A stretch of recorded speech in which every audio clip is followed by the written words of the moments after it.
നന്ദി ധനേഷ് ഡോക്ടറെ. എല്ലാവർക്കും നമസ്കാരം. IFPHന്റെ 1559 പ്രതിദിന സൂം വെബിനാറിലേക്ക് എല്ലാവരെയും സ്വാഗതം ചെയ്തുകൊള്ളുന്നു. ഇന്ന് നമ്മുടെ ക്ലാസ് ആരംഭിക്കുന്നതിന് മുമ്പ് ഒരു നിമിഷം ഈശ്വര പ്രാർത്ഥന. നന്ദി. ഇന്ന് നമുക്ക് അതിഥിയായി എത്തിയിരിക്കുന്നത് നമ്മളുടെ സ്വന്തം ഡോക്ടർ അജ്നി ശംസുദ്ദീനാണ്.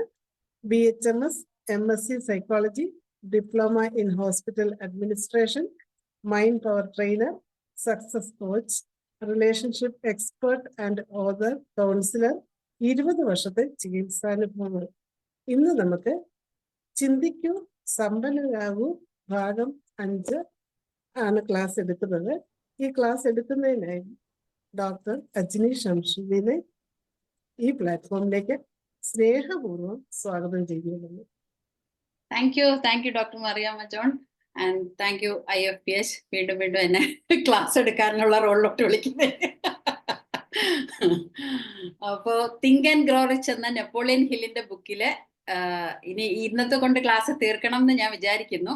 അപ്പൊ ഇന്ന് നമുക്ക് 9th ചാപ്റ്ററായ പെർസിസ്റ്റൻസ്, സ്ഥിരത എന്നുള്ളതിനെ കുറിച്ചിട്ടാണ് എടുക്കണം. അപ്പൊ ഞാൻ ഫസ്റ്റ് മുതലുള്ള ചാപ്റ്റേഴ്സ് നമുക്കൊരു കാര്യത്തിന് ഒരു ഡിസയർ വേണം, അതിന് നമുക്കൊരു വിഷൻ വേണം, വിഷ്വലൈസേഷൻ വേണം, അഫർമേഷൻസ് വേണം, ഓട്ടോ സജഷൻസ് വേണം.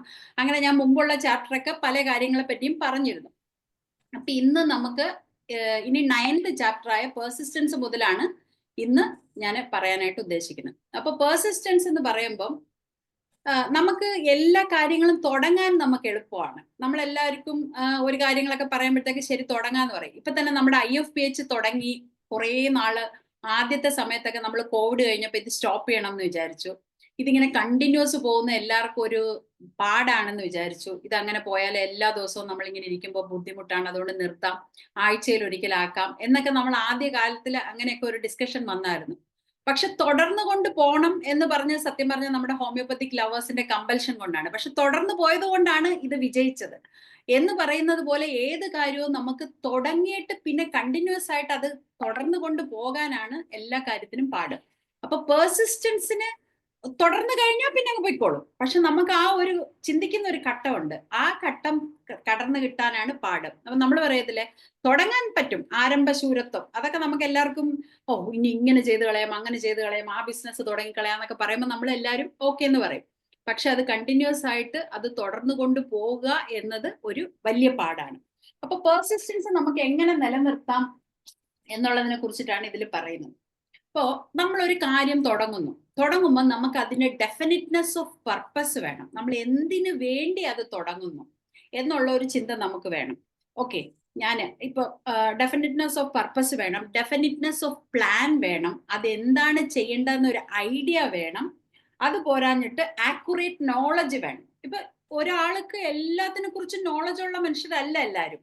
പക്ഷെ എന്നാൽ പോലും നമ്മളൊരു കാര്യം തുടങ്ങുന്നു എന്ന് പറയുമ്പോൾ നമ്മൾ അതിനെക്കുറിച്ചുള്ള നോളജ് എടുക്കണം, എങ്ങനെ ചെയ്യാം, എങ്ങനെ നടത്താം എന്നുള്ളത്.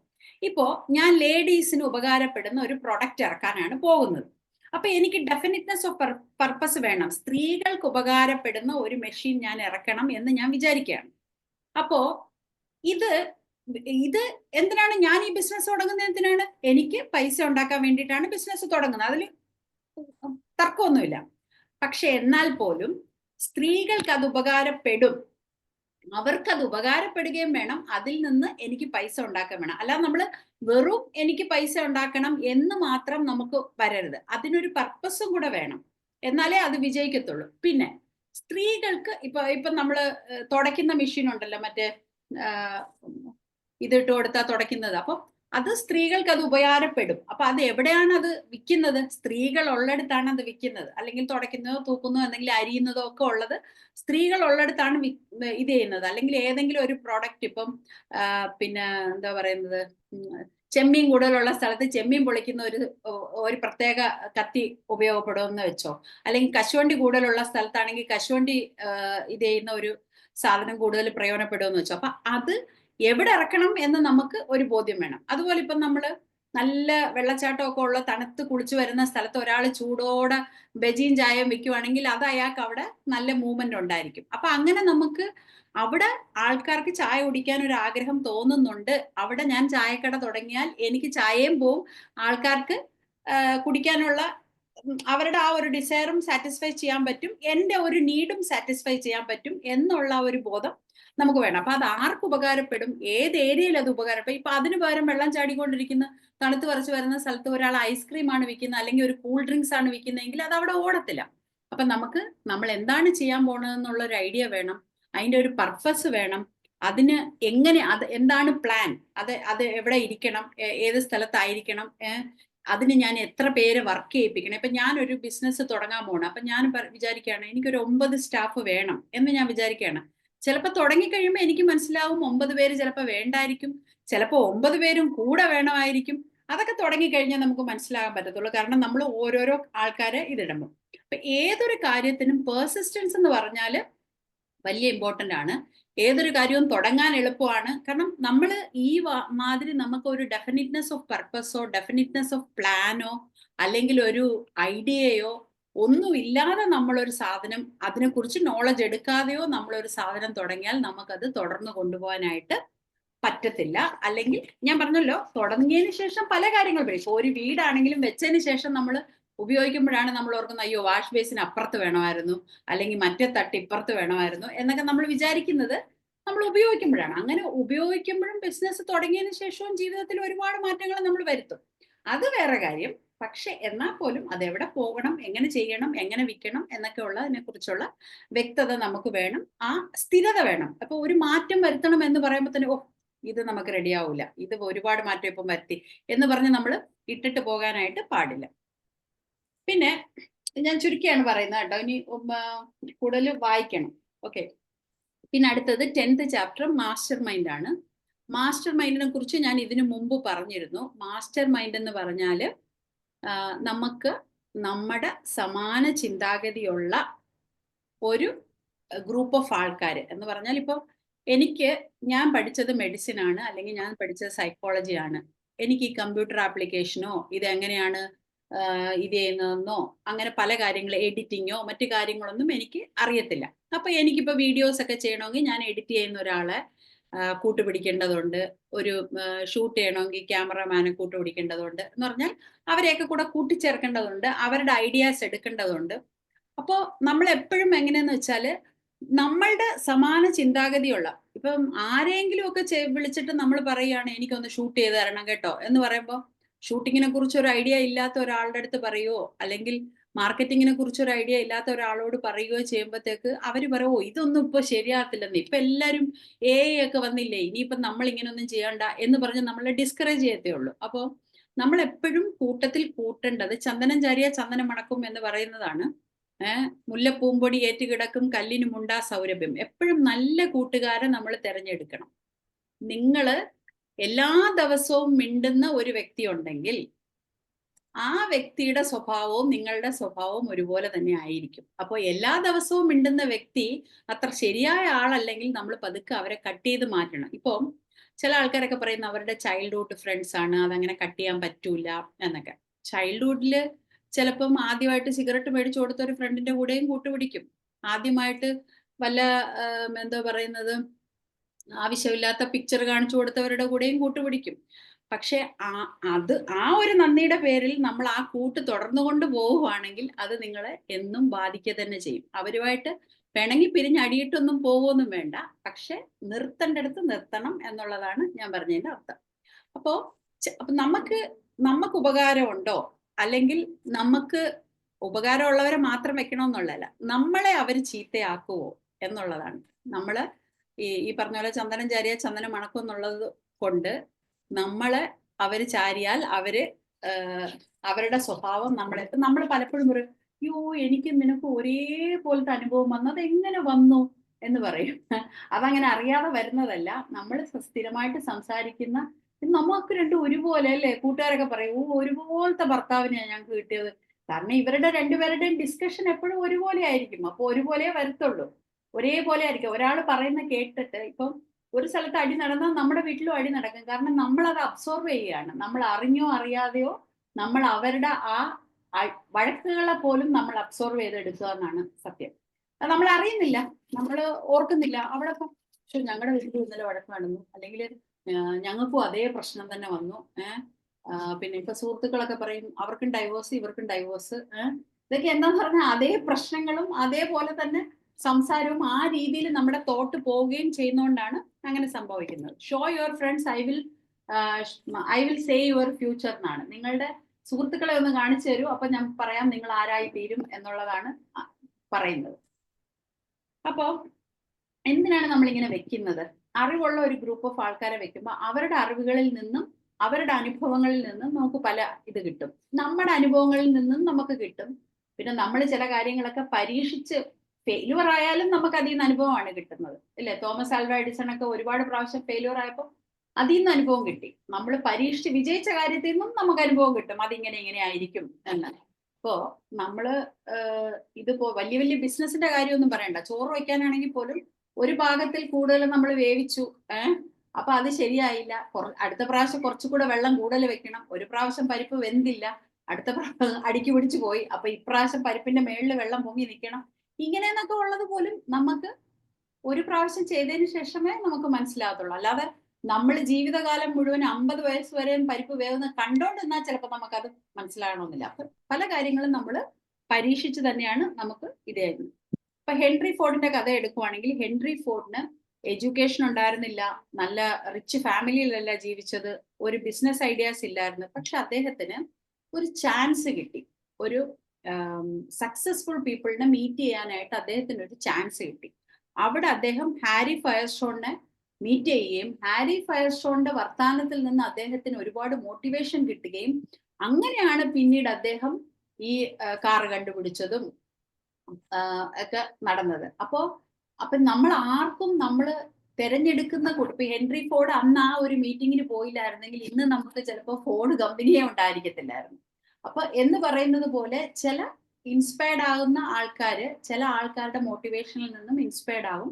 പക്ഷെ ഹെൻറി ഫോർഡ് ജസ്റ്റ് അത് കേട്ടത് കൊണ്ട് മാത്രം നമ്മളിപ്പോ ഓഹോ അവരുടെ മോട്ടിവേഷൻ കേട്ട് നമ്മൾ വീട്ടിൽ ഇരുന്നാൽ നമുക്ക് ആർക്കും കെട്ടിയിറങ്ങി ഒന്നും കൊണ്ട് തരത്തില്ല. നമ്മൾ ആക്ഷൻ എടുക്കണം, സ്റ്റെപ്സ് എടുക്കണം, അതിനുവേണ്ടി മെനക്കെടണം, ആ ഇത് നിൽക്കാൻ വേണ്ടി നമ്മൾ എന്താ പറയുന്ന ഒരുപാട് പരിശ്രമിക്കണം, ഇതെല്ലാം ചെയ്യണം.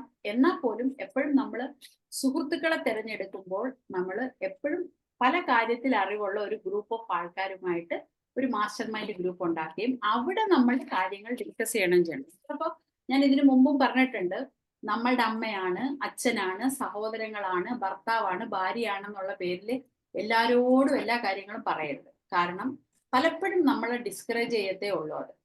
അത് പറഞ്ഞാൽ അറിയുന്നൊരു മുറുക്കാങ്കടയെങ്കിലും വിജയിപ്പിച്ച ഒരാളോട് വേണം ബിസിനസിനെ പറ്റി പറയാൻ. അല്ലാതെ നമ്മുടെ ജ്യേഷ്ഠനാണ്, അനിയനാണ് എന്ന് പറഞ്ഞിട്ട് പുള്ളിക്ക് ഇതൊന്നും അറിയാത്ത ഒരാളാണെങ്കിൽ ഈ ബിസിനസ് തുടങ്ങാമെന്ന് ഞാൻ വിചാരിക്കുന്നു എന്ന് പറയുന്നതിൽ ഒരർത്ഥമില്ല. നിങ്ങൾ നിങ്ങളുടെ സഹോദരങ്ങളോട് പറയേണ്ടെന്നല്ല, ഇങ്ങനെ ഞാനൊരു ബിസിനസ് തുടങ്ങുന്നുണ്ട് ചേട്ടാ പറഞ്ഞോളൂ. പക്ഷെ അതിന്റെ എക്സ്പ്ലനേഷനും മറ്റേതും ഒക്കെ കൊടുക്കണമെങ്കിൽ പുള്ളിക്ക് അതിനെ കുറിച്ചൊരു ഐഡിയ വേണം. മനസ്സിലായോ? അല്ലാതെ പറയുമ്പോൾ പറയൂടാ നീ അത് തുടങ്ങിയാൽ ചിലപ്പോൾ ശരിയാവോ എന്ന് പറഞ്ഞാൽ ആ ഒരു വാക്ക് മതി. ഒരു ചെറിയ വ്യത്യാസങ്ങൾ മതി നമുക്ക് വലിയ വളർച്ച ഉണ്ടാകാനും, ചെറിയ വ്യത്യാസങ്ങൾ മതി നമുക്ക് വലിയ താഴ്ചയിൽ പോകാനും, ചെറിയ വാക്കുകൾ മതി നമ്മളെ ഇൻസ്പയർ ചെയ്യാനും, ചെറിയ വാക്ക് മതി നമുക്ക് ഇത് ചെയ്യാനും. അപ്പൊ അങ്ങനെ നമ്മൾ മാസ്റ്റർ മൈൻഡ് ഗ്രൂപ്പിനെ വെക്കണം. അപ്പൊ ഇതിന്റെ ഗുണങ്ങൾ എന്താന്ന് വെച്ചാൽ നമ്മൾ ഒരിക്കലും ഒറ്റയ്ക്കല്ല. നമുക്കൊരു കാര്യം വരുമ്പോഴും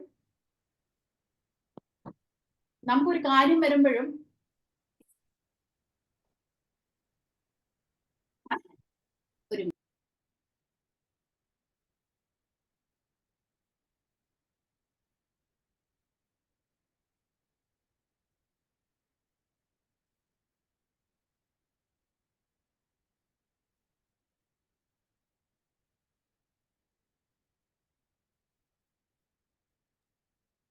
ഇവിടെ ബസ്സിന്റെ കുസ്തി ഉണ്ടായിരുന്നു. അപ്പൊ പെട്ടെന്ന് അത് കരയുന്നുണ്ട്. പിന്നെ എനിക്കൊന്ന് വീണെന്ന് തോന്നുന്നുണ്ട്. അവിടെ ആളുണ്ട്. അപ്പൊ അപ്പോ എന്താ പറ്റുന്നതെന്ന് വെച്ചാല് നമ്മൾ ഒറ്റയ്ക്കല്ല എന്നൊരു തോന്നല് നമുക്കുണ്ടാവും. ഇപ്പൊ നമ്മൾ IFPH ഒരു ഗ്രൂപ്പായിട്ട് ഇരിക്കുമ്പോൾ തന്നെ നമുക്ക് എന്തെങ്കിലും കാര്യം വരുമ്പോഴോ ഒക്കെ നമുക്ക് തോന്നുമല്ലോ ഇത്രയും പേര് നമ്മുടെ കൂട്ടത്തിലുണ്ട്, അതിൽ നമുക്കൊന്ന് ഡിസ്കസ് ചെയ്യാം, അല്ലെങ്കിൽ നമ്മുടെ കാര്യങ്ങൾ ചോദിക്കാം എന്ന് നമുക്കൊരു ധൈര്യം ഉണ്ടല്ലോ. അതൊരു ഗ്രൂപ്പ് ഓഫ് ആൾക്കാർ നമ്മുടെ കൂടെ ഉള്ളത് കൊണ്ടാണ്. വേറെ ആരെങ്കിലും പറയാണ് ഇന്നടുത്ത് ഇന്നത് നടക്കുന്നു എന്നൊക്കെ പറയുമ്പോൾ നമ്മൾ ചോദിക്കുമല്ലോ, ഇന്നത് നിങ്ങൾ പോകുന്നുണ്ടോ, അല്ലെങ്കിൽ അങ്ങനെ ഒരു കാര്യം നടക്കുന്നു. അപ്പൊ നമുക്ക് എപ്പോഴും ഇങ്ങനെ ഒരു ഗ്രൂപ്പ് ഉള്ളത്, ഈ ഒരു ഗ്രൂപ്പ് എന്നല്ല, ഏതൊരു മാസ്റ്റർ മൈൻഡ് ഗ്രൂപ്പും നമുക്കൊരു ശക്തി പകരും, ഒരു മോട്ടിവേഷൻ ഉണ്ടാക്കും, പിന്നെ നമ്മൾ ഒറ്റയ്ക്കല്ല എന്നുള്ള ഒരു ഫീലിംഗ് ഉണ്ടാക്കും. പിന്നെ അടുത്ത ചാപ്റ്റർ എന്ന് പറയുന്നത്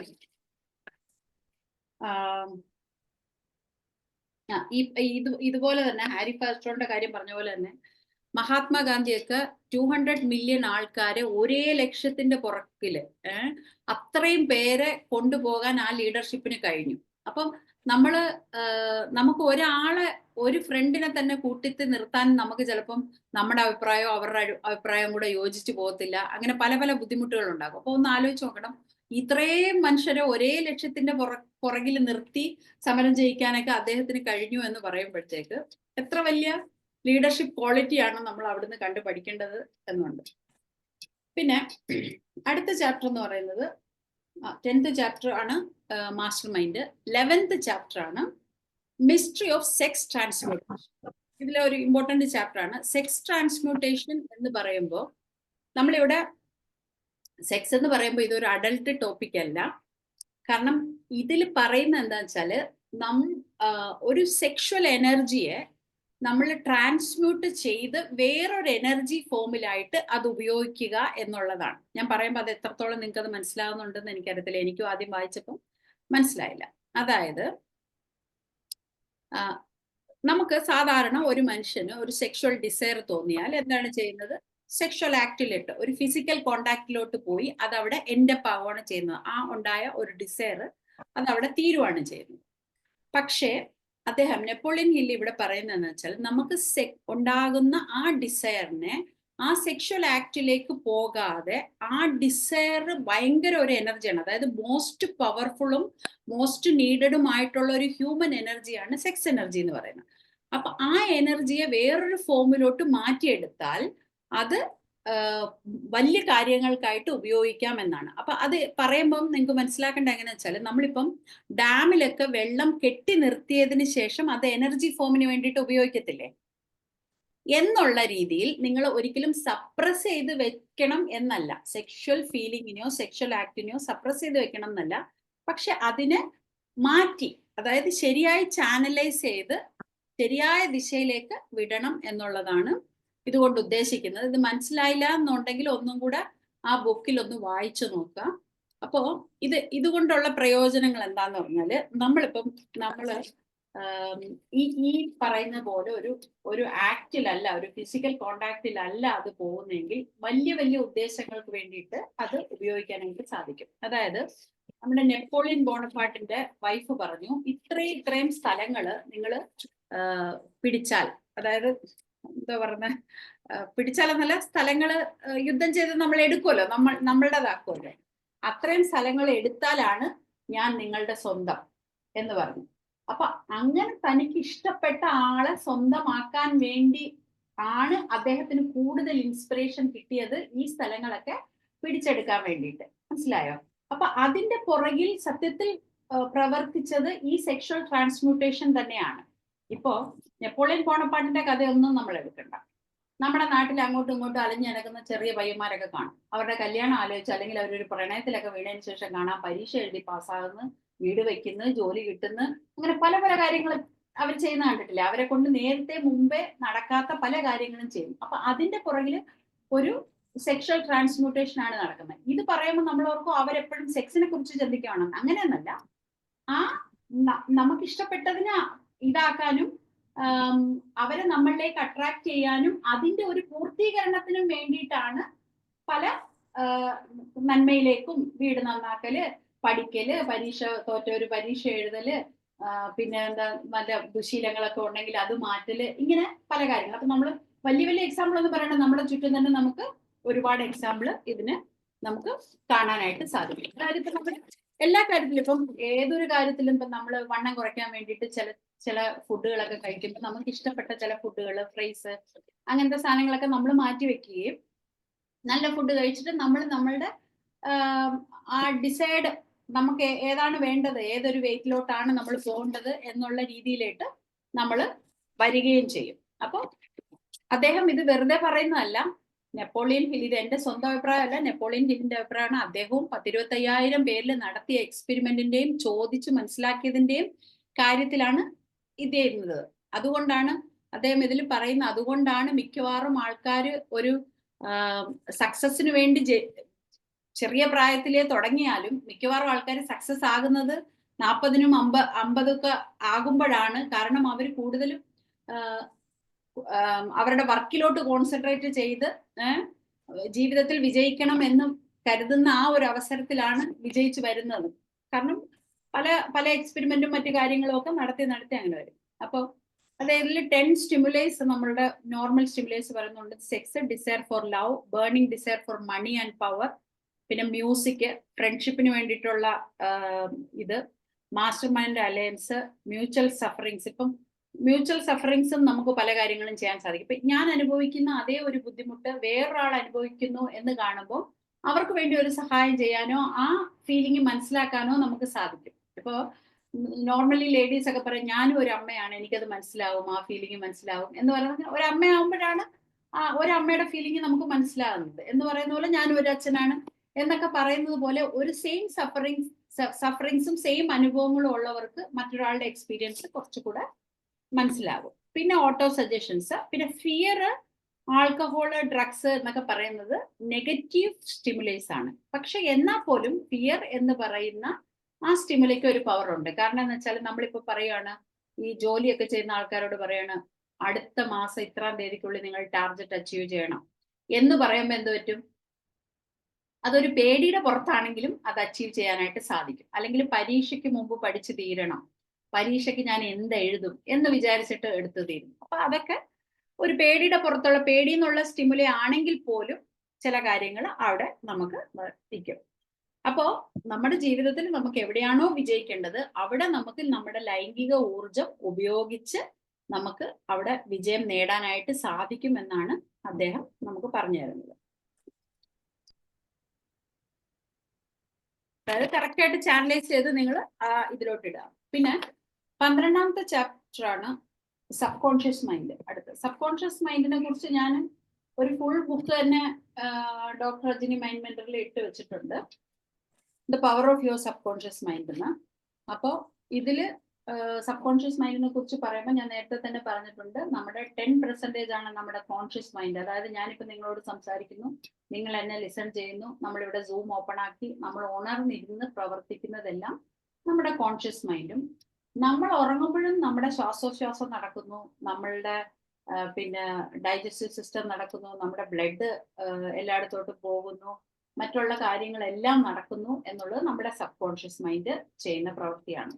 അപ്പൊ നമ്മളിപ്പോ രാത്രി ഉറങ്ങുമ്പോൾ രാവിലെ എത്ര മണിക്ക് എണ്ണീക്കണം എന്ന് പറഞ്ഞ് അലാറം വെച്ച് കിടക്കും. പക്ഷെ അലാറം അടിക്കുന്നതിന് മുമ്പ് നമ്മൾ ഉണരും, കാരണം നമ്മുടെ സബ് കോൺഷ്യസ് മൈൻഡ് നമ്മളെ ഉണർത്തും. അങ്ങനെ നമ്മുടെ സബ് കോൺഷ്യസ് മൈൻഡ് നമ്മളെ പല കാര്യങ്ങളും ഓർമ്മിപ്പിക്കുകയും ഉണർത്തുകയും ഒക്കെ ചെയ്യുന്നു. അതിന് ഉറക്കമേ ഇല്ല, 24 hours വർക്ക് ചെയ്യുന്ന ഒരു മൈൻഡാണ് സബ് കോൺഷ്യസ് മൈൻഡ്. പക്ഷേ ഈ കോൺഷ്യസ് മൈൻഡിൽ, സബ് കോൺഷ്യസ് മൈൻഡിലോട്ട് എന്തെങ്കിലും ചെന്നാലേ നമുക്കത് പ്രാവർത്തികമാക്കാനായിട്ട് സാധിക്കത്തുള്ളൂ. സബ് കോൺഷ്യസ് മൈൻഡിന്റെ അകത്ത് നമ്മൾ ഇടുന്ന, ഞാൻ ഇന്നാൾ പറഞ്ഞിരുന്നു, ഏതൊരു കാര്യവും ഇമോഷനോട് കൂടി സബ് കോൺഷ്യസ് മൈൻഡിന്റെ അകത്തോട്ട് റിപ്പീറ്റഡ് ആയിട്ട് നമ്മൾ ഇട്ടാൽ മാത്രമാണ് നമുക്ക് അത് സാധിച്ചെടുക്കാൻ പറ്റുള്ളൂ. സബ് കോൺഷ്യസ് മൈൻഡിന് നിങ്ങൾ ഇടുന്നത് നല്ലതാണോ ചീത്തതാണോ ഇതൊന്നും അറിയത്തില്ല, ഇട്ട് കൊടുക്കുന്നത് നടത്തുക എന്നുള്ളതാണ്. ഏതൊരു കാര്യമാണെങ്കിലും ഇപ്പൊ നമ്മൾ വേറൊരാളെ കുറിച്ചാണെങ്കിലും നമ്മൾ കുറ്റം പറയോ, അവൻ ഗുണം പിടിക്കാൻ പോകുന്നില്ല എന്ന് പറഞ്ഞാൽ അവനാണോ നമ്മളാണോ എന്നൊന്നും സബ് കോൺഷ്യസ് മൈൻഡിന് അറിയത്തില്ല. ഗുണം പിടിക്കാൻ പോകുന്നില്ല എന്നുള്ളത് അത് എടുക്കും. അപ്പൊ നമുക്ക് തന്നെയായിരിക്കും ആ ബുദ്ധിമുട്ട് വരുന്നത്. ഇപ്പൊ നമ്മൾ സ്ഥിരമായിട്ട് കണ്ടിട്ടില്ലേ, അവൻ വണ്ടി ഇടിച്ച് ചാകും എന്നൊക്കെ പറഞ്ഞ് പ്രാകുന്നവർ വണ്ടി ഇടിച്ച് ചാകും. എന്താന്ന് വെച്ചാൽ ഇവരുടെ സബ് കോൺഷ്യസ് മൈൻഡ് അത് നടത്തി കൊടുക്കും. അപ്പൊ നമ്മൾ എന്താ വിചാരിക്കേണ്ടത്, നല്ലതാണെങ്കിലും ചീത്തതാണെങ്കിലും നമ്മൾ വീണ്ടും വീണ്ടും വിചാരിക്കുന്ന കാര്യങ്ങൾ ആണ് നമുക്ക് നടക്കുന്നത്. അപ്പൊ നമ്മൾ തോട്ട് ബിക്കം തിങ്സ് എന്ന് പറയുന്നത് അതുകൊണ്ടാണ്. നിങ്ങൾ എന്താണോ ചിന്തിക്കുന്നത് അത് നടക്കും. ഇപ്പം നമ്മളെ സാധാരണ പൊതുവെ അമ്മമാരാണെങ്കിലും മക്കളൊക്കെ എവിടെയെങ്കിലും പോയപ്പോഴേ സൂക്ഷിച്ചെങ്കിൽ പോയിട്ട് വന്നാൽ മതിയായിരുന്നു ഇങ്ങനെയെന്ന് പറഞ്ഞ് നമ്മൾ അതിന്റെ പുറകെ ഇങ്ങനെ ചിന്തിച്ചുകൊണ്ടിരിക്കും. അവൻ പോയപ്പോ മുതൽ എനിക്ക് ടെൻഷൻ കൊണ്ട് വയ്യാന്നൊക്കെ. ഈ ടെൻഷൻ കൊണ്ട് എന്താ പറ്റുന്നതെന്ന് പറഞ്ഞാൽ അവർക്ക് കൂടുതൽ ബുദ്ധിമുട്ടുകളെ ഉണ്ടാവുള്ളൂ എന്നുള്ളൊരു സത്യം മനസ്സിലാക്കിയിട്ട് നിങ്ങൾ ആ തോട്ട് വരുമ്പോൾ തന്നെ ഞാനിത് വിചാരിച്ചിട്ട് ഒരു കാര്യവും ഇല്ല എന്ന് നമ്മൾ വിചാരിക്കുന്നതായിരിക്കും കൂടുതൽ നല്ലത്. അല്ലെന്നുണ്ടെങ്കിൽ അവരുടെ എന്താ പറയുന്നത്, അവർക്ക് അതിൽ ബുദ്ധിമുട്ടുണ്ടാവും. അതുപോലെ പ്രാർത്ഥനയിലാണെങ്കിലും ദൈവമേ അപകടങ്ങളൊന്നും ഇല്ലാതെ കാത്തോണേ എന്ന് പറഞ്ഞായിരിക്കും നമ്മൾ ഇറങ്ങുന്നത്. പോയി ഒരു അപകടം ഉണ്ടാകുകയും ചെയ്തു.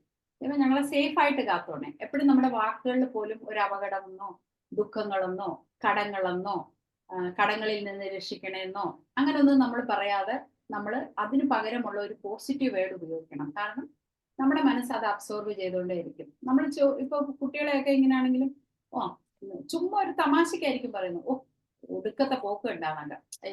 നമ്മൾ ഈ ബൈക്കിലൊക്കെ പിള്ളേർ പോകുമ്പോൾ പറയും, ഓ ഒരു ഒടുക്കത്തെ പോക്കാന്നൊക്കെ പറയും. ശരിക്കും പറഞ്ഞാൽ ചിലപ്പോൾ അവൻ കുഴപ്പമൊന്നും ഇല്ലായിരിക്കും, നമ്മൾ പിന്നെ നമുക്കായിരിക്കും എന്തെങ്കിലും ബുദ്ധിമുട്ടൊക്കെ ഉണ്ടാകുന്നത്. അപ്പൊ എന്ന് പറയുമ്പോൾ നമ്മൾ വാക്കുകൾ സൂക്ഷിച്ച് പറയാം. ഞാൻ നേരത്തെ പറഞ്ഞിരുന്നല്ലോ, നേരത്തെ ഉള്ള ആളുകളൊന്നും സാധനം തീർന്നു എന്നൊന്നും പറയാറില്ലായിരുന്നു. കാരണം എന്ന് വെച്ചാൽ തീർന്നു എന്നുള്ളത് ഒരു നെഗറ്റീവ് വേർഡാണ്. സാധനം മേടിക്കണം എന്നാണ് പറയുന്നത്. അപ്പൊ എപ്പോഴും നമ്മൾ നല്ല വാക്കുകൾ തന്നെ ഉപയോഗിക്കണം. അന്നൊക്കെ പറയും, എന്തോ ഗുളികൻ എവിടെയാ നിൽക്കുന്നതെന്ന് അറിയത്തില്ല, അങ്ങനെ എന്തോ പറയും. അപ്പൊ ആ രീതിയിൽ നമ്മളത് എടുക്കണം. അപ്പൊ സബ് കോൺഷ്യസ് മൈൻഡിന്റെ അകത്ത് ഏത് കാര്യവും എൻ്റർ ആവും. പ്രത്യേകിച്ച് നമ്മൾ രാത്രി കിടക്കുന്നതിന് മുമ്പും രാവിലെ ഉണർന്നതിന് ശേഷവുമുള്ള സമയത്ത് നമുക്ക് ഇതാവും. അപ്പൊ നമ്മൾ അതുകൊണ്ടാണ് ഈ ക്രൈം ഫയൽ ഒന്നും കണ്ടുവച്ച് കിടന്നുറങ്ങരുത്. നമ്മുടെ മൈൻഡിനെ കുറച്ചും കൂടെ ബുദ്ധിമുട്ടാക്കി നമ്മളെ ഒരു ക്രിമിനൽസ് ആക്കാൻ വേണ്ടിയിട്ടുള്ള പരിപാടികളാണ് ഈ ക്രൈം ഫയൽ. അതൊക്കെ നിങ്ങൾ വേണേൽ ഉച്ചക്കെങ്ങനെ കണ്ടോ? രാത്രി 10:30 ഒരു പ്രോഗ്രാം ഉണ്ടായിരുന്നു നേരത്തെ. ഇപ്പോഴും ഉണ്ടോന്ന് അറിയത്തില്ല, ഞാനതൊന്നും നോക്കാറേ ഇല്ല. അപ്പൊ ആ പരിപാടി കണ്ടിട്ട് കൊലപാതകം മറ്റെടുത്ത് അവരെ ഇവര് ചെയ്ത് ഇത് റിപ്പീറ്റഡ് ആയിട്ട് കാണുന്ന നമ്മളുടെ മൈൻഡും ഇതായി പോകും. നിങ്ങൾ വല്ല തമാശയൊക്കെ ആണെങ്കിൽ കണ്ടോ, സിനിമാലയോ ഒക്കെ വല്ല പൊട്ടത്തരമാണെങ്കിൽ അതൊക്കെ കണ്ട് ചിരിച്ചിട്ട് വേണമെങ്കിൽ നിങ്ങൾ കിടന്നു, നിങ്ങൾ റിലാക്സ്ഡ് ആയിരിക്കും, രാവിലെ ഫ്രഷ് ആയിട്ടുണ്ടെങ്കിൽ. ഇതൊക്കെ കണ്ടിട്ട് നമ്മളൊരു ആ കൊച്ചിനാവും കൊന്നല്ലോ, ഒരു ദുഷ്ടൻ, ഇങ്ങനെയൊക്കെ. അതുപോലെ തന്നെ സിനിമകളാണെങ്കിലും അങ്ങനത്തെ സിനിമകളൊക്കെ രാത്രി കണ്ടുകൊണ്ട് വരുന്ന സബ് കോൺഷ്യസ് മൈൻഡ് അത് സ്വീകരിക്കും. ഇതൊന്നും വേണ്ട, ഈ എക്സാമ്പിൾ ഒന്നും നിങ്ങൾക്ക് വേണ്ട. നിങ്ങൾ രാവിലെ എണീക്കുമ്പോഴേ ഒരു പാട്ട് നമുക്ക് രാവിലെ ഒരു വായിൽ കിട്ടിയാലേ അന്ന് മുഴുവൻ ആ പാട്ട് പാടിക്കൊണ്ട് നടക്കത്തില്ലേ? നടക്കാറുണ്ടോ? ഒരു പാട്ടോ 2 വരിയോ ഒരു കാര്യങ്ങളോ കിട്ടിയാൽ നമ്മൾ അത് തന്നെ പാടിക്കൊണ്ടിരുന്നു. കാരണം നമ്മുടെ സബ് കോൺഷ്യസ് മൈൻഡ് അത് എടുത്തു. അപ്പൊ പിന്നെ അത് തന്നെ അങ്ങ് പാടിക്കും. ഇപ്പൊ നമ്മള് പിന്നെ എന്താ പറയുന്നത്, എന്തെങ്കിലും ഒരു പ്രോഗ്രാം കണ്ടു, ആരെങ്കിലും 2 പേര് പാടുന്നത് കണ്ടു, അപ്പൊ പിന്നെ നമുക്ക് അത് തന്നെ ഇങ്ങനെ വരും. അല്ലെങ്കിൽ നമ്മളൊരു ന്യൂസ് കേട്ടാലും മതി കേട്ടോ, അന്ന് കാണുന്നവരെല്ലാം ആ ന്യൂസിനെ കുറിച്ച് തന്നെ നമ്മളോട് പറഞ്ഞുകൊണ്ടിരിക്കും.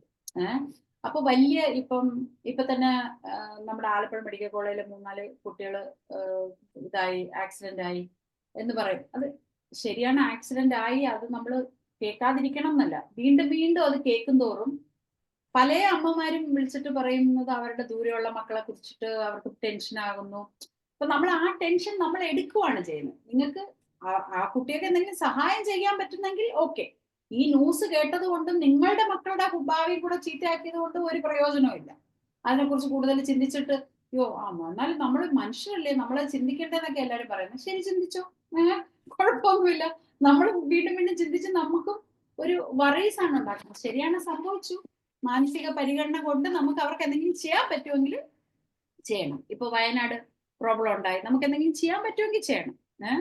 അല്ലാതെ ഉണ്ടായി അയ്യോ കണ്ടോ വീണ്ടും വീണ്ടും അത് TV-യിൽ വെച്ച് കാണുക, ഈ ആളുകളുടെ ദുരിതങ്ങൾ ഇങ്ങനെ വീണ്ടും വീണ്ടും കാണുക, ഇത് നമ്മുടെ സബ് കോൺഷ്യസ് മൈൻഡിൽ കയറുകയും നമുക്ക് കൂടുതൽ ബുദ്ധിമുട്ടുകൾ ഉണ്ടാവുകയും ചെയ്യും. അടുത്ത 13ാമത്തെ chapter brain broadcasting and receiving station for thought എന്നുള്ളതാണ്. നമ്മുടെ ബ്രെയിനിനെ പറ്റിയിട്ടാണ്. ഇപ്പൊ ബ്രെയിൻ എന്ന് പറയുന്നത് നമ്മളുടെ പഞ്ചേന്ദ്രിയങ്ങളിൽ നിന്ന് നമുക്ക് കിട്ടുന്ന പല കാര്യങ്ങൾ റിസീവ് ചെയ്ത് വെക്കും നമ്മൾ നമ്മുടെ ബ്രെയിനിൽ. അതുപോലെ തിരിച്ചും നമുക്ക് നമ്മളുടെ മനസ്സിലുള്ള എന്തൊക്കെയാണ് കാര്യങ്ങൾ എന്ന് വെച്ചാൽ അത് തിരിച്ചും വിടും. അപ്പോ ഞാൻ നേരത്തെ പറഞ്ഞു, നമുക്ക് ഒരു കാര്യം വേണം എന്ന് തോന്നുമ്പോൾ നമുക്ക് എവിടെ നിന്നൊക്കെയാ നമ്മളുടെ ഐഡിയാസ് വരുന്നത്? നമ്മുടെ അനുഭവങ്ങളിൽ നിന്ന് നമ്മുടെ സബ് കോൺഷ്യസ്. ഇപ്പം ഒരേ കാര്യമാണ് ഞാനിവിടെ ഡിസ്കസ് ചെയ്താല് മറിയാമ്മ ഡോക്ടർക്ക് വരുന്നത് ഒരു ഐഡിയ ആയിരിക്കും. കാരണം മറിയാമ്മ ഡോക്ടറുടെ അനുഭവത്തിൽ നിന്ന് ഒരു ഐഡിയ വരും.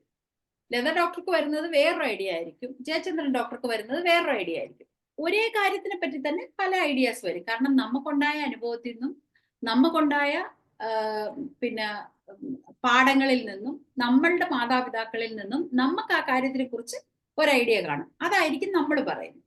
അപ്പൊ എന്ന് പറയുന്നത് പോലെ ഈ ബ്രെയിനിലോട്ട് നമുക്ക് പല കാര്യങ്ങളും കയറിയിട്ടുണ്ട്. ആ കാര്യങ്ങൾ നമുക്ക് നമുക്കൊരു ആവശ്യം വരുമ്പോൾ നമ്മുടെ മനസ്സ് നമുക്കൊരു ആൻസർ തരും.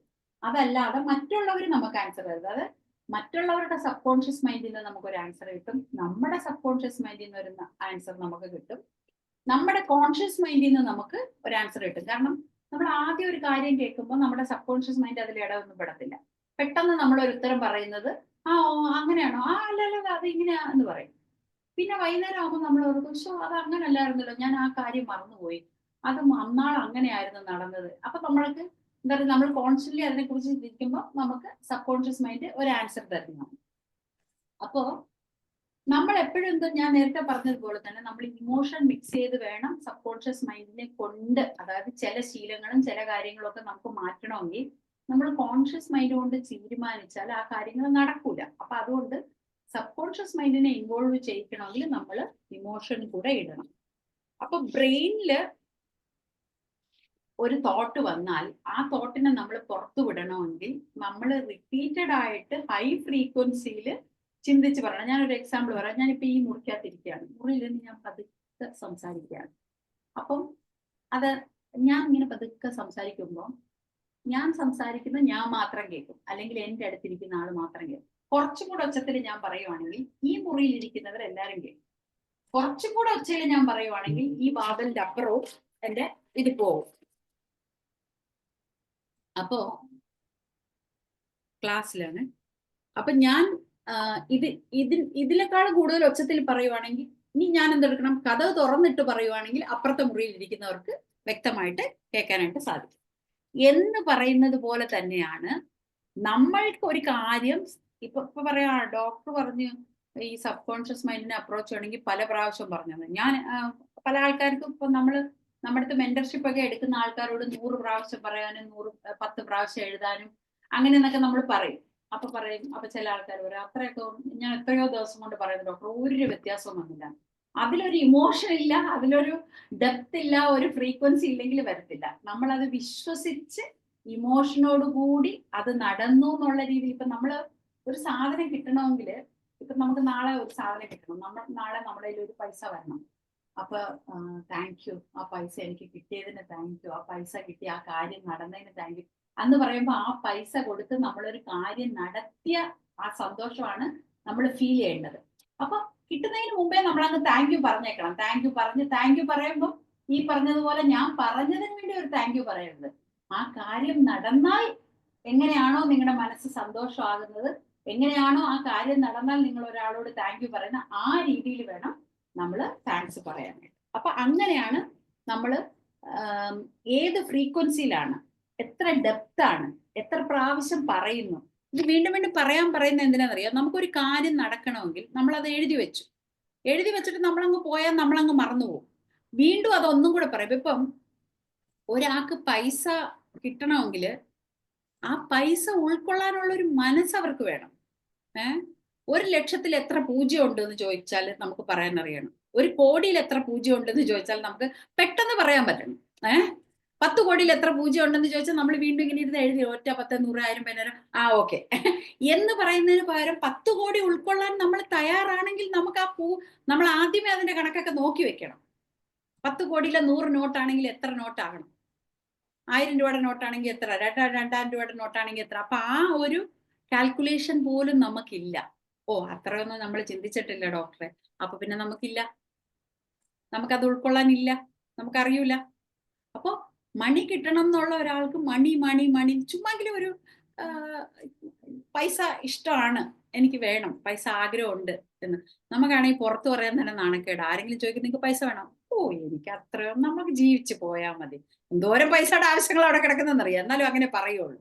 അപ്പൊ അങ്ങനെ പറയുന്ന നമുക്ക് പിന്നെ എങ്ങനെ അത് വരാനാണ്? അതെ എനിക്ക് പൈസ വേണം എന്ന് പോലും പറയാൻ ഇപ്പൊ ഞാൻ ഇത്ര ഇരിക്കുന്ന ആൾക്കാരോട് ചോദിച്ചാൽ പൈസ വേണം എന്ന് പോലും പറയാൻ ധൈര്യപ്പെടുന്ന ആൾക്കാരില്ല. അപ്പൊ നമ്മള് അങ്ങനെ നമ്മുടെ ആവശ്യങ്ങളൊക്കെ ഇങ്ങനെയൊക്കെ ജീവിച്ചു പോയാൽ മതി. കൂടുതൽ പൈസ ഉണ്ടെങ്കിൽ നിങ്ങൾക്ക് കൂടുതൽ ഉപകാരങ്ങൾ മറ്റുള്ളവർക്ക് ചെയ്യാം, കൂടുതൽ ചാരിറ്റി ചെയ്യാം, കൂടുതൽ കാര്യങ്ങൾ ചെയ്യാം.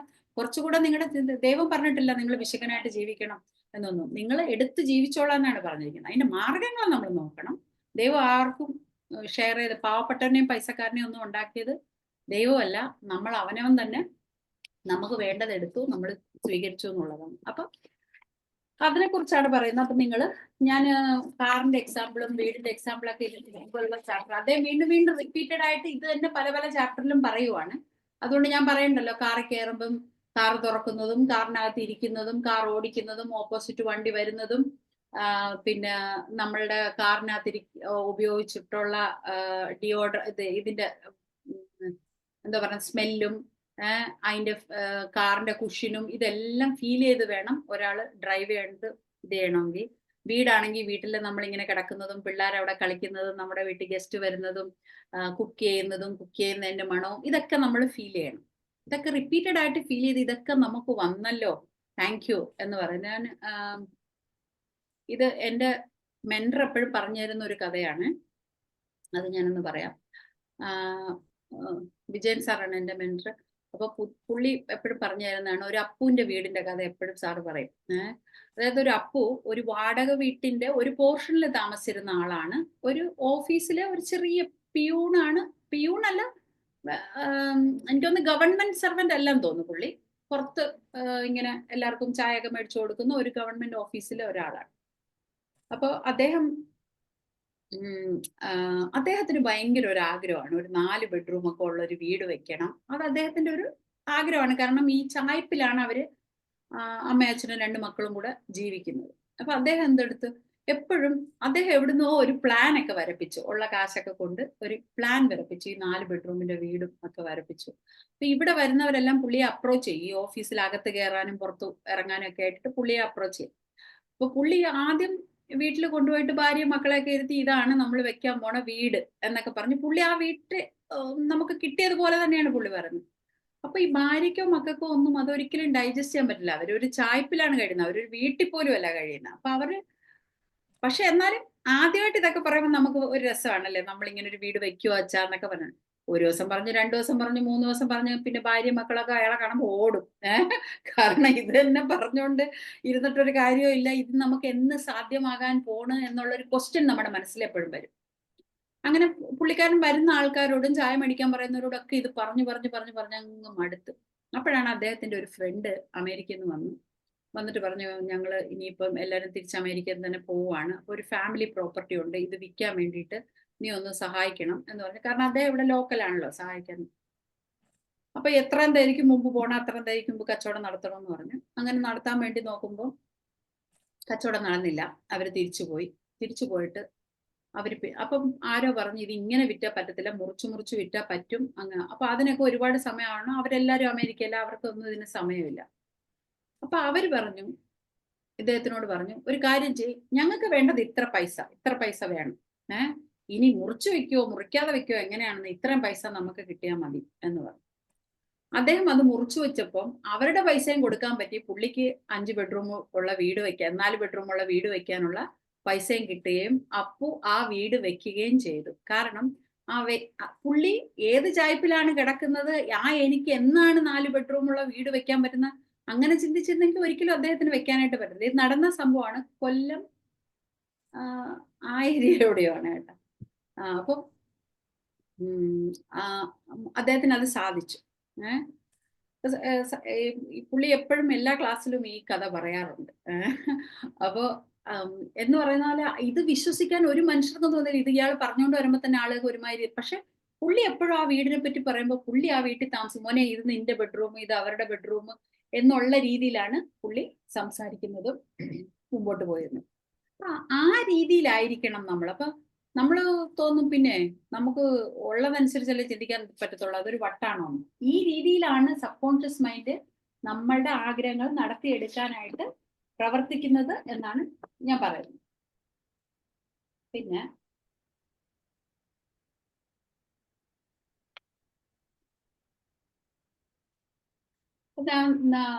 ഇന്നാള് ഞാൻ പറഞ്ഞിരുന്നു, നമ്മളുടെ ലോ ഓഫ് അട്രാക്ഷൻ അനുസരിച്ച്, ലോ ഓഫ് അട്രാക്ഷൻ ഇത് തന്നെയാണ്, നമുക്ക് എന്ത് വേണോ അതിനെ നമ്മൾ അട്രാക്ട് ചെയ്ത് എടുക്കുക എന്നുള്ളതാണ്. നമുക്ക് നമ്മുടെ ബ്രെയിൻ നിറയെ ഒരുപാട് നെർവ്സ് ഉണ്ട്. പക്ഷെ നമ്മുടെ സബ് കോൺഷ്യസ് മൈൻഡിലോട്ട് നമ്മൾ ഈ രീതിയിൽ നമ്മൾ ഒരു കാര്യം കേൾക്കുകയും ഈ രീതിയിൽ വിശ്വസിക്കുകയും ഈ രീതിയിൽ നന്ദി പറയുകയും ചെയ്യണം. നന്ദി ഇല്ലാത്ത മനസ്സിലോട്ട് ഒന്നും കയറത്തില്ല. നമുക്കൊന്നിനും ഗ്രാറ്റിറ്റ്യൂഡ് ഇല്ലാത്ത ആൾക്കാരാണ്. നമുക്ക് എപ്പോഴും ഏതൊരു കാര്യത്തിനും ഗ്രാറ്റിറ്റ്യൂഡ് ഇല്ല. ഇപ്പം ഞാൻ ഇവിടെ നിന്ന് സംസാരിക്കുന്നു, എനിക്ക് സംസാരിക്കാൻ കഴിവുണ്ട് എന്നുള്ളൊരു ഗ്രാറ്റിറ്റ്യൂഡ് എനിക്കില്ല. എനിക്ക് നാക്കുണ്ട് എന്നുള്ളൊരു ഗ്രാറ്റിറ്റ്യൂഡ് എനിക്കില്ല. എനിക്ക് ഇങ്ങനെ സംസാരിക്കാൻ ഒരു കമ്പ്യൂട്ടർ ഉണ്ട് എന്നുള്ളൊരു ഗ്രാറ്റിറ്റ്യൂഡ് ഇല്ല. എനിക്ക് നിങ്ങളെപ്പോലെ ഇത്രയും കൂട്ടുകാരുണ്ട് എന്നുള്ളൊരു ഗ്രാറ്റിറ്റ്യൂഡ് എനിക്കില്ല. ഇങ്ങനെ ഒരു അസോസിയേഷനിൽ ഞാനുണ്ട് എന്നൊരു ഗ്രാറ്റിറ്റ്യൂഡ് എനിക്കില്ല. എനിക്കിതൊക്കെ കാണാൻ പറ്റുന്നു എന്നൊരു കണ്ണുണ്ട് എന്നൊരു ഗ്രാറ്റിറ്റ്യൂഡ്. ഇതെല്ലാം പോയിട്ട് എനിക്ക് ശ്വാസം വിടാൻ പറ്റുന്നു. നേരെ ശ്വാസം വലിച്ചു വിടാൻ പോലും പറ്റാത്ത എത്രയോ ആളുകൾ നമുക്കുണ്ട്. എന്നും മലമൂത്ര വിസർജനം ശരിയായ രീതിയിൽ നടത്താൻ പറ്റാത്ത എത്രയോ ആൾക്കാരുണ്ട്. നമുക്ക് ഒന്നിനോടും ഒരു ഗ്രാറ്റിറ്റ്യൂഡ് ഇല്ല. ഇതൊക്കെ നമുക്ക് കിട്ടണം എന്നുള്ള ആ ഒരു ഇതാണ്. ശരിയാണ്, നമുക്ക് പ്രകൃതിയിൽ ഉണ്ടാക്കിയിരിക്കുന്ന എല്ലാം നമുക്ക് എടുക്കാനും കിട്ടാനും ഒക്കെ ഉണ്ട്. പക്ഷെ എപ്പോഴെങ്കിലും ഒക്കെ നമ്മൾ ഇങ്ങനെ ഇരുന്ന് ഒന്ന് ചിന്തിക്കണം, താങ്ക് യു, എനിക്കിതുണ്ടല്ലോ, എത്രയോ പേർക്കില്ലാത്ത എനിക്കിതുണ്ടല്ലോ എന്നുള്ള ആ ഗ്രാറ്റിറ്റ്യൂഡ് ആര് കാണിക്കുന്നോ അവർക്കാണ് കൂടുതൽ കിട്ടത്തുള്ളൂ. പിന്നെ നമ്മള് എന്താ പറയുന്നത്, കുശുമ്പ് നമുക്ക് കുശുമ്പൊക്കെ എല്ലാവർക്കും ഉണ്ടാവും. നമുക്കില്ലാത്ത ഒരു സാധനം ഉണ്ടാവുമ്പോൾ അപ്പൊ നമ്മൾ പർപ്പസ്ഫുള്ളി നമ്മൾ അതിനെ മാറ്റണം. വേണ്ട, എനിക്ക് അതിന്റെ ആവശ്യമില്ല, അതെന്നെ കുറച്ചും കൂടെ കുഴപ്പത്തിലോട്ടേ കൊണ്ടുപോവുള്ളൂ എന്നുള്ളൊരു ബോധം നമുക്ക് വേണം. പിന്നെ 14ാമത്തെ ചാപ്റ്ററാണ് സിക്സ്ത് സെൻസ്. സിക്സ്ത് സെൻസിനെ കുറിച്ചല്ല ഇതിൽ കൂടുതൽ പറയുന്നത്.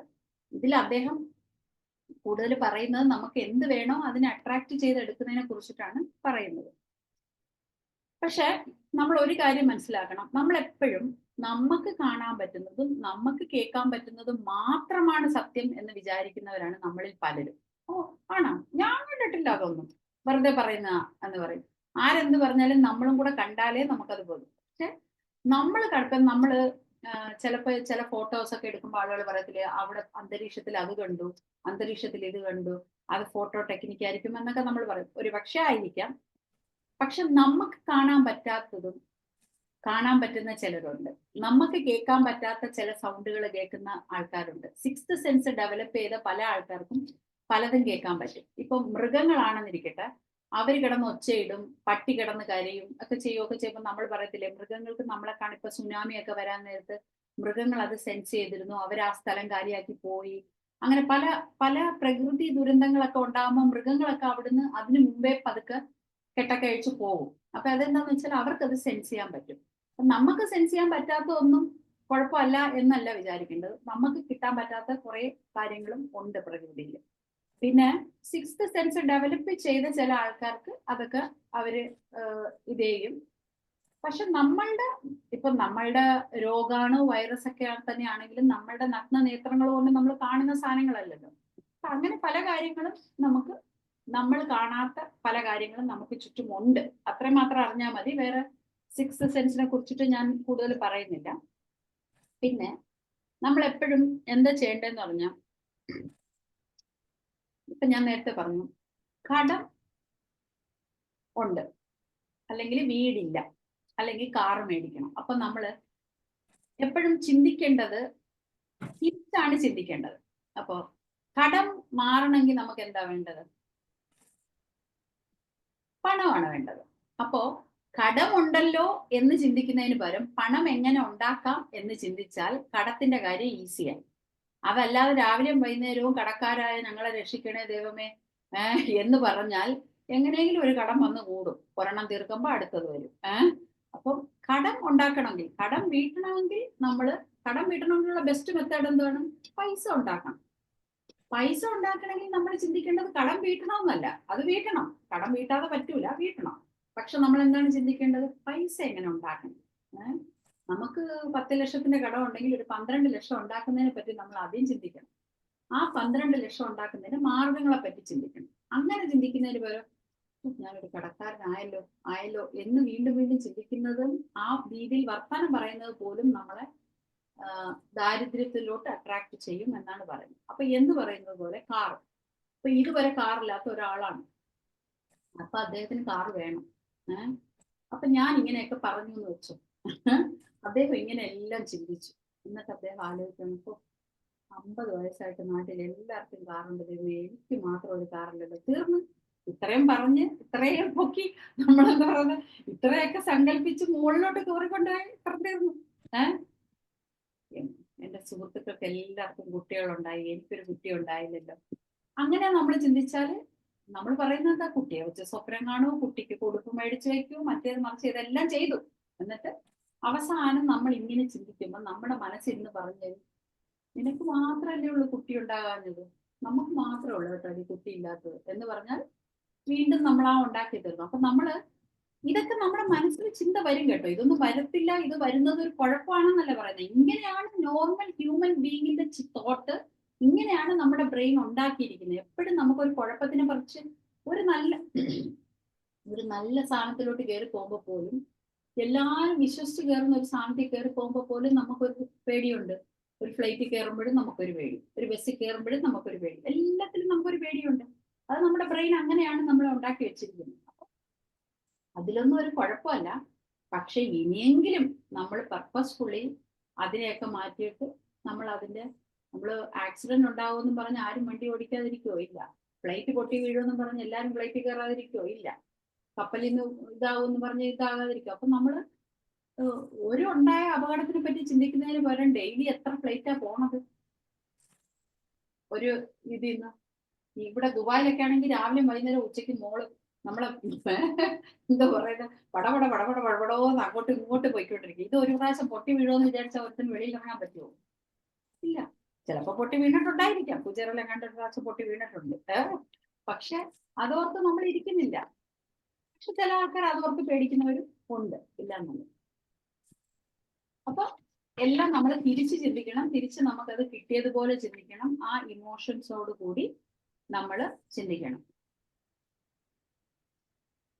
അപ്പോ നമുക്ക് ചിലപ്പം നമ്മുടെ മനസ്സിൽ തന്നെ ചില ആൾക്കാരോട് നമ്മൾ കോൺവെർസേഷൻ നടത്തും. നമ്മള് പണ്ടത്തെ അമ്മമാരൊക്കെ പശുവിനോടൊക്കെ പോയി കംപ്ലൈന്റ് ഒക്കെ പറയും, അങ്ങനെയാ. അത് അവർക്ക് ഭയങ്കര റിലാക്സേഷൻ ആണ്. പശുക്കളോട് സംസാരിക്കുക, ചെടികളോട് സംസാരിക്കുക. രണ്ട് കുറ്റമാണെങ്കിലുവേ വേറൊരാളുടെ രണ്ട് കുറ്റം അവരുടെ മുഖത്ത് നോക്കി പറയുന്നതിന്, ഓ വന്നിരിക്കുന്നു ഇപ്പൊ വലിയ ആളാ, നിനക്കെങ്കിലും മനസ്സിലാവുമല്ലോ എന്നെ എന്ന് രണ്ട് പറഞ്ഞാൽ നമുക്കൊരു ആശ്വാസമാണ്. എന്ന് പറയുന്നത് പോലെ നമ്മൾ നമ്മുടെ മനസ്സിൽ ഇൻവിസിബിൾ കൗൺസിലേഴ്സിനെ വെക്കണം. നമ്മൾ നമ്മളോട് തന്നെ പറയണം, അതാണോ ശരി, നമ്മൾ എഴുതി നോക്കി, ഇതാണ് ശരി, ഓക്കെ. ചിലപ്പോൾ നമ്മൾ ഇതൊക്കെ പോയി പറഞ്ഞാല് ഞാൻ പറഞ്ഞ പോലെ നമ്മളുടെ അതേ ഫ്രീക്വൻസി ഇല്ലാത്ത ഒരാളോട് പറഞ്ഞാൽ ഫലം വിപരീതമായിരിക്കും. അപ്പൊ അങ്ങനെ പറയുന്നതിനേക്കാളും നല്ലത് ബുക്കും പേപ്പറും ആണല്ലോ. ഇനി രണ്ട് ചെറിയാണെങ്കിലും അങ്ങോട്ട് എഴുതി കീറി കളഞ്ഞ് കത്തിച്ച് കളഞ്ഞാൽ നാശക്കോടാലി എന്ന് പറഞ്ഞ് അങ്ങ് തീർക്കുക, അല്ലെങ്കിൽ രണ്ട് തലേണ എടുത്ത് രണ്ടെണ്ണം അങ്ങ് കൊടുത്ത് തീർക്ക്. നിങ്ങളുടെ ഇമോഷൻ അങ്ങ് എക്സ്പ്രസ് ചെയ്ത് തീർത്താൽ സ്വസ്ഥമായിട്ടിരിക്കാം. അതേസമയം നമ്മൾ അവരെ എന്തെങ്കിലും കാണുമ്പോൾ, ചില ആൾക്കാരുണ്ട് എന്തെങ്കിലും ഇനി എന്നോട് പറഞ്ഞോട്ട് വരട്ടെ, അപ്പൊ ഞാൻ രണ്ട് കൊടുക്കും. എത്ര നാൾ ഈ രണ്ട് കൊടുക്കാൻ വേണ്ടി നമ്മൾ ഈ മനസ്സിൽ വെച്ചോണ്ട് നടക്കണം? അവര് ആ സാധനം എടുത്തിടുന്നത് വരെ ഇനി അവരുടെ കാര്യം എന്തെങ്കിലും പറയട്ടെ, അപ്പൊ ഞാൻ കൊടുത്തോളൂ. ചിലരത് ഓർക്ക് കൊടുക്കുകയും ചെയ്യും കേട്ടാ. പക്ഷെ ഞാൻ തന്നെ ഓർക്കും അത് എങ്ങനെയാ അത് പറ്റുന്നത്. പക്ഷെ അവരെല്ലാം BP ക്കാരായിരിക്കും, ഡയബറ്റീസുകാരായിരിക്കും. ഇതൊക്കെ വെച്ചോണ്ട് നടന്നിട്ട് അത് നമ്മുടെ ശരീരത്തിനെ ബാധിക്കും. അപ്പോ ഓക്കെ.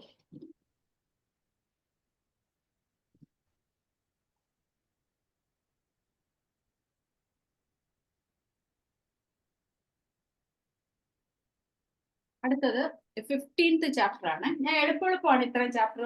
ആദ്യത്തെ ചാപ്റ്റർ എടുത്ത പോലെ പതുക്കെയല്ല, തീരട്ടെന്ന് വിചാരിച്ചാണ്. അപ്പൊ നിങ്ങൾക്ക് ഒരു ഐഡിയ കിട്ടിയാൽ മതിയല്ലോ. ഐഡിയ കിട്ടിക്കഴിഞ്ഞാൽ പിന്നെ നിങ്ങൾ വായിച്ചോളൂല്ലോ എന്ന് വിചാരിച്ചിട്ട് സ്പീഡിലാണ് പോകുന്നത്.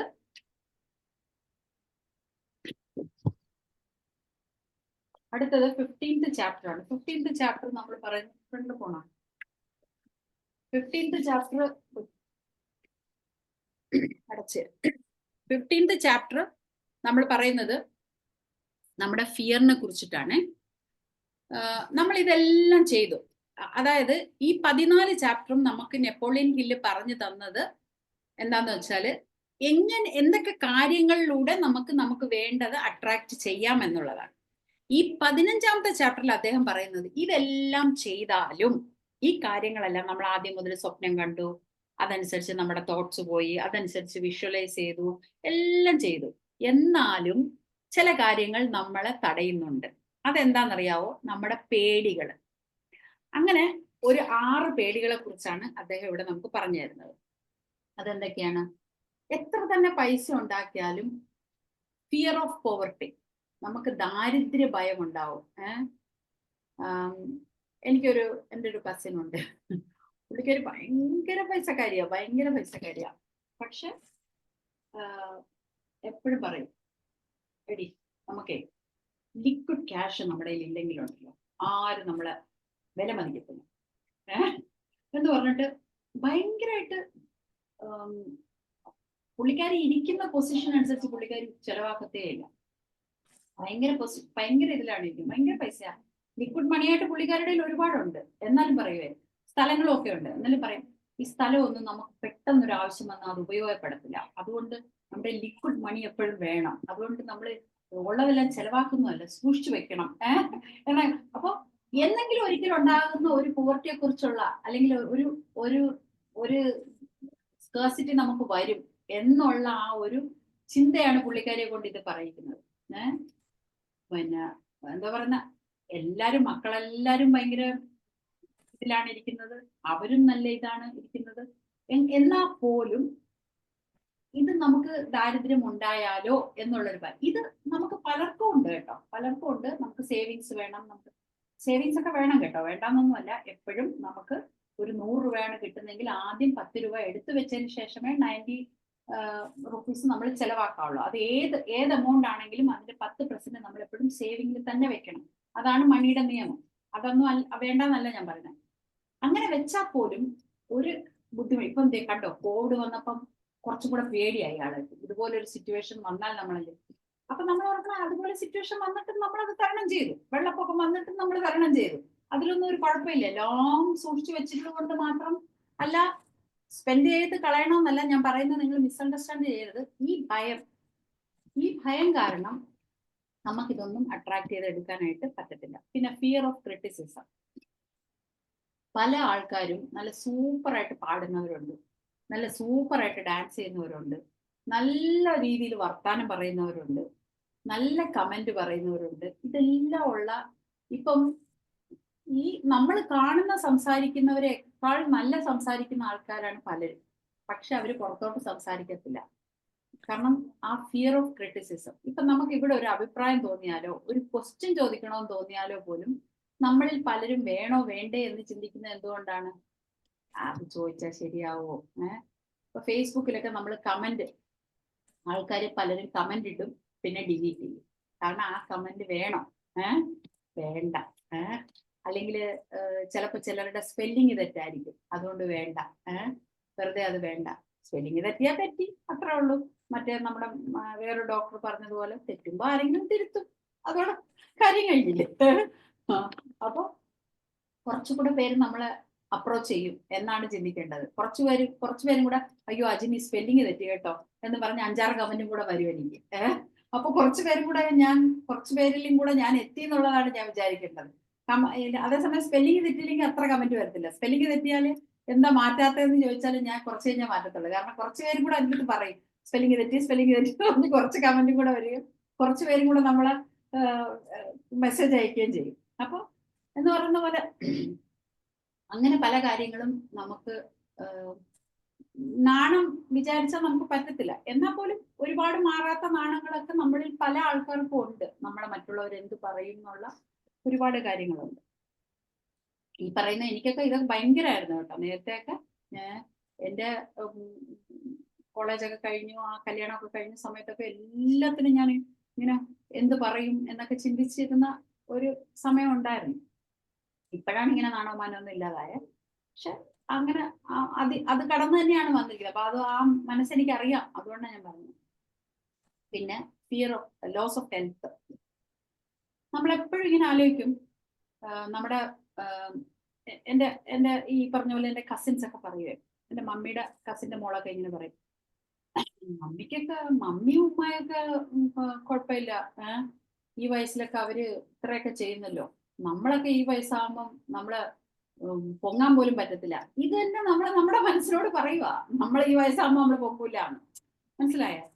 ഇത് നമുക്ക് അറിഞ്ഞോ അറിയാതെയോ ഉണ്ടാകുന്ന ഒരു നമുക്ക് ഭാവിയിൽ വരാൻ പോകുന്ന ഈ ഹെൽത്തിനെ കുറിച്ചുള്ള പേടിയാണ് നമ്മളെ പറയിക്കുന്നത്. അതുപോലെ ചില ആൾക്കാർ പറയും എനിക്ക് മരിക്കാനൊന്നും പേടിയില്ല കേട്ടോ. പേടിയുള്ള കൊണ്ടാ പറയുന്നത് എനിക്ക് മരിക്കാനൊന്നും പേടിയില്ല. മരിക്കുമ്പോൾ മരിക്കട്ടെ. ശരിക്കും അവർക്ക് പേടിയാണ്. അതായത് നമുക്ക് ശരിയാണ്, മരിക്കുമ്പോൾ മരിക്കും, അത് കറക്റ്റാണ്. പക്ഷെ ഇന്ന് മരിക്കാം എന്ന് പറഞ്ഞാൽ ഇതിൽ എത്ര പേർക്ക് തയ്യാറുണ്ട്? നമുക്ക് നാളെ ഒരു ചെറിയ കാര്യങ്ങളും കൂടെ ചെയ്യാൻ കാണത്തില്ലേ?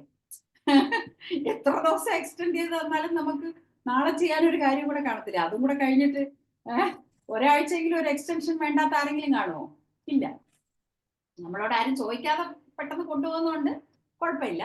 എന്നാലും നമുക്ക് ആ ഒരു നമ്മുടെ ആ മരണത്തിനെ കുറിച്ചൊരു പേടിയുണ്ട്. ആ മരണത്തിനെ കുറിച്ച് പേടിയുള്ളത് കൊണ്ടാണ് നമുക്ക് ആക്സിഡന്റിനെ കുറിച്ച് പേടിയുള്ളത്. അതുകൊണ്ടാണ് ലിഫ്റ്റിൽ കയറാൻ പേടിയുള്ളത്. ആ ഭയം ഉള്ളത് കൊണ്ടാണ് നമുക്ക് ഫ്ലൈറ്റിൽ കയറാൻ പേടിയുള്ളത്. ഇങ്ങനെ പലതരം പേടികളുള്ളത് എന്തുകൊണ്ടാ?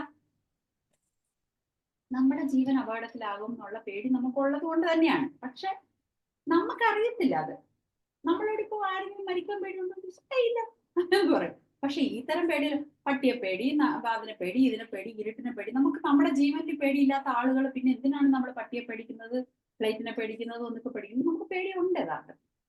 ആരോഗ്യത്തിനെ കുറിച്ച് പേടിയില്ലാത്ത നമ്മൾ, അയ്യോ അത് കഴിച്ചാൽ എനിക്ക് വല്ല വയറിളക്കം വരും, മറ്റേത് കഴിച്ചാലോ, അപ്പൊ നമുക്ക് ആരോഗ്യത്തിനെ കുറിച്ച് പേടിയുണ്ട്. നല്ലത് തന്നെ കേട്ടോ, അല്ലാതെ നിങ്ങൾ എന്തും ചെയ്ത് ജീവിക്കണം എന്നല്ല. പക്ഷെ ഇതൊക്കെ ഒരു എക്സ്റ്റെന്റ് വരെ ആകാവുള്ളൂ. ഇത് കഴിഞ്ഞുള്ള ഒരു പേടി കൊണ്ടാണ് പല ആൾക്കാരും ജീവിതത്തിൽ വിജയിക്കാത്തതെന്നാണ് അദ്ദേഹം ഇവിടെ നമുക്ക് പറയുന്നത്. അതെ, നമുക്ക് ഇനിയിപ്പം 3 മിനിറ്റേ ഉള്ളൂ. ഞാനപ്പോ പേടികളുടെ പറയുന്നില്ല. ഇപ്പൊ പറഞ്ഞ fear of loss of health, ഈ ഹെൽത്തിനെ കുറിച്ചുള്ള പേടി, ഹെൽത്ത് ഉണ്ടാവുമെന്ന്, ഹെൽത്ത് ലോസ് ആകുമെന്നുള്ള. പിന്നെ ഫിയർ ഓഫ് ഓൾഡ് ഏജ്. ഞാൻ കൂടുതൽ എക്സ്പ്ലനേഷൻ പറയുന്നില്ല, അതിന്റെ 6 പോയിന്റ്സ് മാത്രം പറയാം. Fear of old age. നമ്മളെല്ലാരും ഇങ്ങനെ യങ്ങായിട്ട് ഇരിക്കുമ്പോഴും നമ്മളൊരു എന്താ പറയുന്നത്, വയസ്സുകൾ മുമ്പോട്ട് പോകുമ്പോൾ നമ്മൾ കുറെ കാലം കഴിയുമ്പോൾ എന്നെ ആർക്കും വേണ്ടാതാവും. നമ്മൾ ഒരു വയസ്സ് കഴിയുമ്പോൾ എല്ലാരും പറയും അന്നൊക്കെ നമ്മളെ ആരും മൈൻഡ് ചെയ്യൂല എന്ന്. അറ്റ്ലീസ്റ്റ് അതെങ്കിലും നമ്മളൊന്ന് മാറ്റി പറയണം. എന്റെ കൊച്ചുമക്കളും ഒക്കെ എന്നെ വലിയ സന്തോഷമായിട്ട് സ്വീകരിച്ച് ഞാൻ അടിപൊളിയായിട്ടായിരിക്കും എന്റെ വാർദ്ധക്യം ജീവിക്കുന്നതെന്നെങ്കിലും പറഞ്ഞ് അങ്ങനെയെങ്കിലും നമുക്കൊന്ന് അട്രാക്ട് ചെയ്തെടുക്കും. അല്ലാതെ അന്ന് എന്നെ ആരും മൈൻഡ് ചെയ്യൂല, ഞാൻ വയസ്സായി പോകും. വയസ്സാകുമ്പോൾ വയസ്സാകട്ടെ, അതിന് നമ്മൾ എപ്പോഴും മുതലേ വയസ്സാകാൻ തുടങ്ങും. 45 കഴിയുമ്പോൾ മുതൽ ഞാൻ വയസ്സായി പോകും എന്ന് പറഞ്ഞ് നമ്മൾ പേടിക്കാൻ പാടില്ല. എല്ലാവർക്കും വയസ്സാകുന്ന സങ്കടം തന്നെയാണ്, കാരണം എന്ന് നമുക്ക് ചെറുപ്പമായിട്ടിരിക്കാൻ പറ്റില്ല. ഓരോ ഇയേഴ്സ് കഴിയുമ്പോൾ വയസ്സായേ പറ്റത്തുള്ളൂ. പക്ഷെ അതിനെക്കുറിച്ച് ഉള്ളതാണ്. പിന്നെ അവസാനം ഞാൻ പറഞ്ഞല്ലോ ഫിയർ ഓഫ് ഡെത്ത്. അപ്പൊ ഞാൻ പോവർട്ടിയെ കുറിച്ചുള്ളത്, ക്രിറ്റിസിസത്തിനെ കുറിച്ചുള്ളത്, ആരോഗ്യത്തിനെ കുറിച്ചുള്ളത്, ഓൾഡ് ഏജിനെ കുറിച്ചുള്ളത്, മരണത്തിനെ കുറിച്ചുള്ളത്, ഇങ്ങനെ ഇത്രയും പേടികളാണ് നമുക്കുള്ളത്. ഓക്കെ, അപ്പൊ അത് ഇത്രയും പേടികൾ ഉള്ളത് കൊണ്ടാണ്, ഇതിന് ഓരോന്നിനെ കുറിച്ച് കുറച്ച് എക്സ്പ്ലനേഷൻ ഉണ്ട്. പക്ഷെ എന്നാലും ഇത്രയും പേടികൾ ഉള്ളത് കൊണ്ടാണ് നമ്മൾ ഈ 14 പോയിന്റും നടപ്പിലാക്കുന്ന ആൾക്കാർക്ക് പോലും ഈ ഭയങ്ങൾ ഉണ്ടെങ്കിൽ നമുക്ക് ജീവിതത്തിൽ, കാരണം ഇതെല്ലാം നടപ്പിലാക്കിയിട്ട് പിന്നെ നമ്മൾ പേടിച്ചിരിക്കുവാണെങ്കിൽ പിന്നെ നമുക്ക് ജീവിതത്തിൽ മുമ്പോട്ട് പോകാനായിട്ട് പറ്റത്തില്ല, തീരുമാനങ്ങൾ എടുക്കാൻ പറ്റത്തില്ല. കാരണം ഭയം നമ്മളെ എല്ലാത്തിനും പുറകോട്ടായിട്ട് ഇതായിരിക്കും. എല്ലാത്തിനെ കുറിച്ച് അങ്ങനെ വേണ്ട, ഇങ്ങനെ വേണ്ട എന്നുള്ള ആ ഒരു ഇത് ചെയ്യുകയും നമ്മൾ എല്ലാ കാര്യങ്ങളും നീട്ടി വെക്കുകയും ചെയ്യും. ഒരു ഭയം ഉള്ളത് കൊണ്ടാണല്ലോ നമ്മൾ കുറച്ച് ദിവസം കഴിയട്ടെ എന്നിട്ട് ചെയ്യാം ഒരു കാര്യം എന്ന് പറയുന്നത്. അപ്പൊ അതുകൊണ്ട് നമ്മൾ ഇതെല്ലാം ചെയ്താൽ പോലും നമുക്ക് ഈ ഭയങ്ങൾ നമ്മൾ മാറ്റിവെക്കണം. പിന്നെ സ്നേഹം നഷ്ടപ്പെടുമോ എന്നുള്ള പേടി, അത് ഞാൻ പറഞ്ഞില്ല, സോറി, അത് മെയിൻ ആണ്. നമ്മുടെ സ്നേഹം നഷ്ടപ്പെടും. ഈ അമ്മായിയമ്മ പോര്, മരുമകൾ പോര്, ഇതെല്ലാം ഉണ്ടാകുന്ന എന്താ പറയാ, സ്നേഹം നഷ്ടപ്പെടുമോ എന്നുള്ള പേടി. പിന്നെ അച്ഛനും അമ്മയും പിന്നെ മക്കളുണ്ടായി കഴിയുമ്പോഴത്തേക്ക് ഭാര്യയുടെ സ്നേഹം മക്കളിലോട്ട് പോകുന്നു എന്നുള്ള പേടി. പിന്നെ മകൻ കല്യാണം കഴിച്ചു കഴിയുമ്പോഴത്തേക്ക് മരുമകൾ അവരെ സ്നേഹിക്കുന്നുള്ളത്. ഇങ്ങനെ നമ്മുടെ സ്നേഹം നഷ്ടപ്പെടും. ഈ സ്നേഹം നഷ്ടപ്പെടുമോ എന്നുള്ള പേടിയിൽ നിന്നാണ് കുശുമ്പ്, കുഞ്ഞാഴ്മ, പൊസസീവ്നെസ്, അവൾ അങ്ങനെ ചെയ്തില്ലല്ലോ നിനക്ക് എന്ന് പറഞ്ഞാൽ അത് നമ്മൾ ബോധവതിയാക്കി കൊടുക്കുകയാണ്. കാരണം ആ സ്നേഹം എനിക്കുണ്ട് എന്ന് കാണിക്കാൻ വേണ്ടിയിട്ട്. പൊസസീവ്നെസ്, നീ എന്താ അവരോട് ഒരുപാട് സംസാരിച്ചത്, ഞാൻ വിളിച്ചപ്പോ എന്താ ഫോൺ എടുക്കാഞ്ഞത്, ഇതൊക്കെ എന്താന്ന് വെച്ചാൽ പിടിച്ചു മേടിക്കുവാണ് സ്നേഹം. പിടിച്ചു മേടിക്കുന്നതിനെ കുറിച്ച് ഞാൻ ഒരു വീഡിയോ തന്നെ ചെയ്തിട്ടുണ്ട്. അപ്പോൾ അങ്ങനെ പിടിച്ചൊന്നും നമുക്ക് മേടിക്കാൻ പറ്റത്തില്ല. സ്നേഹം ഒരാൾ തരണ്ടേ, എന്നാലല്ലേ കൊടുക്കാൻ പറ്റുള്ളൂ, അല്ലാതെ മേടിക്കാൻ പറ്റുള്ളൂ. അല്ലാതെ ഇങ്ങോട്ട് ഇച്ചിരി നേരം പിടിച്ചു വെച്ചെന്ന് വിചാരിച്ച് അത് എത്ര സമയം ഇരിക്കും? നാച്ചുറലായിട്ട് നമുക്ക് തരണേ പറ്റുള്ളൂ. അപ്പം വീണ്ടും നിങ്ങളെല്ലാവരും ഈ ബുക്ക് മേടിക്കുകയും വായിക്കുകയും വിജയിക്കുകയും ചെയ്യട്ടെ എന്ന് ഞാൻ വിഷ് ചെയ്യുന്നു. ബൈ. നന്ദി അഞ്ജലി ഡോക്ടറെ. പതിവ് പോലെ നമ്മുടെ മനസ്സിനെ വളരെയധികം ഉത്തേജിപ്പിക്കുന്ന രീതിയിലുള്ള ഒരു ക്ലാസ് ഇന്ന് ഡോക്ടർ നമുക്ക് എടുത്തു. നമ്മളുടെ സമയം 10:30 എങ്കിലും ആർക്കെങ്കിലും എന്തെങ്കിലും ഡോക്ടറോടൊന്ന് ചോദിക്കാനോ അഭിപ്രായം പറയാനോ ഉണ്ടെങ്കിൽ ഹാൻഡ് റൈസ് ചെയ്യാം. ഒരു 5 മിനിറ്റ് നമുക്ക് അതിന് വേണ്ടി എടുക്കാം. Thank you Kiran Chand, thank you. നമ്മുടെ സെക്രട്ടറിയുടെ ഒരു സെക്രട്ടറി എന്ന് പറഞ്ഞിട്ടുണ്ടല്ലേ?